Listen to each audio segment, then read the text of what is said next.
Action Comics 1084, John Ridley writing with INAKI Miranda on the art. So this has been kind of a mixed bag of a little arc here, because there's parts of it that I've really liked, and I said this a lot in the second part of it, which was just this idea that I love this idea of stealing hope from these villains that were actually trying to make amends for what they were doing, but the hope that was robbed from them has kind of made them go back the way they were. I really liked that exploration, but once it got to like who was behind it and these villains showing up and all that, it was like, oh, this is just kind of uninteresting now. And yeah, like it's kind of flipped in this issue, because the first half of this issue is all this stuff that I don't like, and then the second half kind of gets into some interesting stuff again with the characters. Yeah, you can tell the stuff that John Ridley was really interested in exploring, you know? And what does it mean to lose hope and to be restored by hope and all that? But we also have to have Superman fight alien bad guys. Yeah, the alien bad guys here did nothing for me. They suck. Like, that said, I get what Ridley was saying, because they're called the Forever, and they're essentially like super rich galaxy people that are just exploiting, they're hope. But it's so on the nose though, because at one point we deserve to live forever because we can afford to live forever. I'm like, okay, like, all right, thanks for spelling it out to me. So, enjoy your portal to hell. The only time I really perked up during this whole fight scene, and the reveal that the aliens have got the powers of the people whose blood they were taking as well, which is like a minor plot detail, to be honest, it doesn't really matter. But the one thing I liked is when Scorch, is that her name? Yep. Yeah. Scorch like has to stand up against Mannheim, like, and I thought, oh, maybe if you'd built this particular part up a little bit more, where she's inspired to do the right thing because of Superman, this could have really landed as a moment. But because like her part of this has been kind of like where it kind of started to feel really rushed, I didn't get as much out of it as I wanted to, even though I think, and on paper I can see why this could be a great moment, but it was the only time I kind of perked up a little bit, was her sort of deciding to try and help Superman. But other than that, I will say, Tim's art at times, there's moments where like Superman's mouth just looks far too like close to his nose, and it gives him this really weird kind of puckered look that I just don't like very much. So yeah, I mean the layouts are fine. I think the layouts, because like I say, that moment with Scorch deciding to try and help Superman, it's all these little panels at the bottom. I do think that builds up quite well, which is why I started to care a little bit about it. But generally speaking, I wouldn't say the art is working for me that well here. No, Tim's is much better doing the action breakdown type stuff, right? So when there is action, when you turn the page and she has, Scorch has all the portals open, and Superman is dealing with all these alien villains, and you see them all go in to the portals, you can follow that one page and all the smaller panels that are within it, right? And follow Superman as he goes across. I think that stuff looks really good. But you're right, the standing around talking, which there's a lot of, especially by the end, a little bit rougher. That's the funny thing, though, is the standing around talking is the better part story-wise. That's the more interesting character stuff. The art's better in the action, but the action I don't care about, because the villains suck, and I don't care about... Do you know what the so frustrating part is? Is that after all the action's over, and Scorch is like, hey, you deserve to know the truth, and they go to Canada to talk to Major Disaster's daughter, Penny, right? This stuff is actually quite good from like a character perspective, but it kind of frustrated me because I realized that you could have had this exact story, which was so in the first part of the arc, Major Disaster has caused this big problem at a bank whilst robbing it. Superman shows up and he's like, why did you do this? Why have you like turned back to the dark side? Blah blah blah. Why have you given up on being good? He questions him in the prison cell, or as Clark Kent. It doesn't come out feeling great.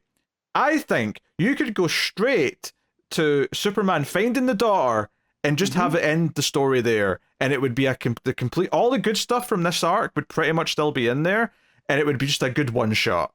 But we have to do this story about villains stealing. I mean, I like part of that because I like the whole thing with the Atomic Skull, but I do think you could play with the villains stealing the hope, but you don't have to get into Bruno Mannheim and the aliens and the whatever, because I feel like it's a metaphor. Because I feel like the story we get from the daughter here is that basically Major Disaster was a shitty dad, and even when he was a good guy, he was still kind of a shitty dad because it was still an excuse for him to not like be there and be a father, right?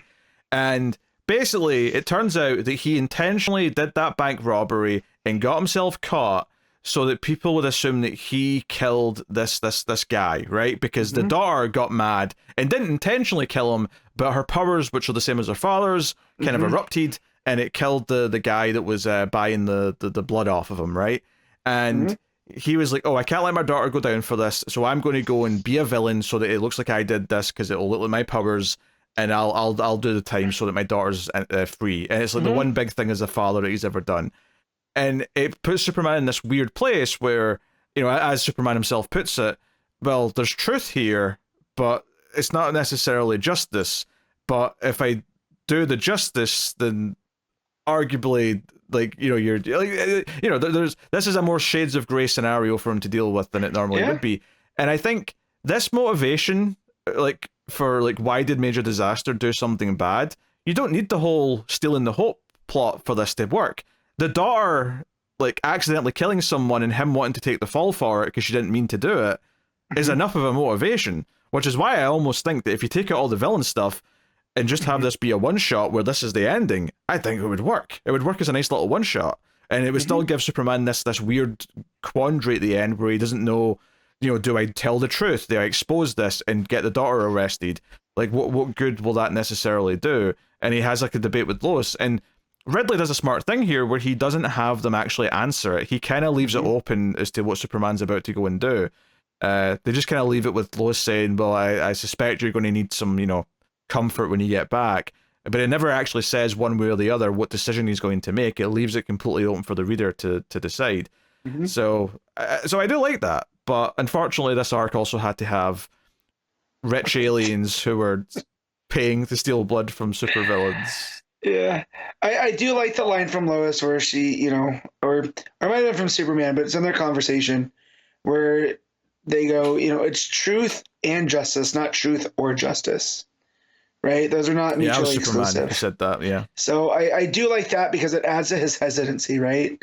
Because this is what he's about, is he's about what's doing what's right, but, you know, what is right here? And I do like that Ridley doesn't answer it. Yeah.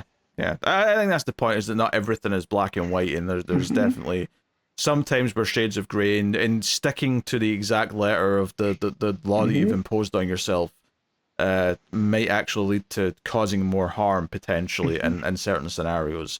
And it's why you have to make decisions. It's why you have to have a bit of empathy and think about it rather than just doing something. So like, frustrating, because there's really good things in here. And this goes for the entire 3-part arc. There's good elements, there's good things that are going on here.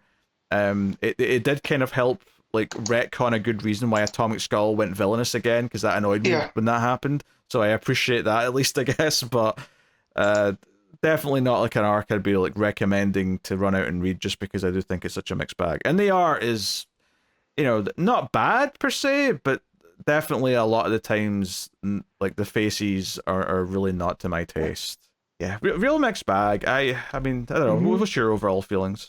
Yeah, no, I agree. It is a mixed bag, and I feel like this could have been a 1 or 2 issue, and it just drug out, you know, for whatever reason. But you can tell when John Ridley is interested in the questions, right? And like the whys of things, and less interested in Superman doing just superhero-y things. Yeah, which is why it's a shame when it just devolves into punching big aliens through portals. And honestly, like, yeah, when I think back to like the cliffhanger for the first part was like Clark Kent being like attacked in the street, and I'm like, what did that have to do with anything at this point? Nothing. Doesn't matter. Nope. Yeah. Nope. Oh well. But yeah, we rated the extra comics back. I'm gonna give this a 6.5. Yeah, I think I'll go with the flat 6, but I'm kind of in the similar wavelength. It's just frustrating. There's good things, there's bad things. Wish it was overall a bit better.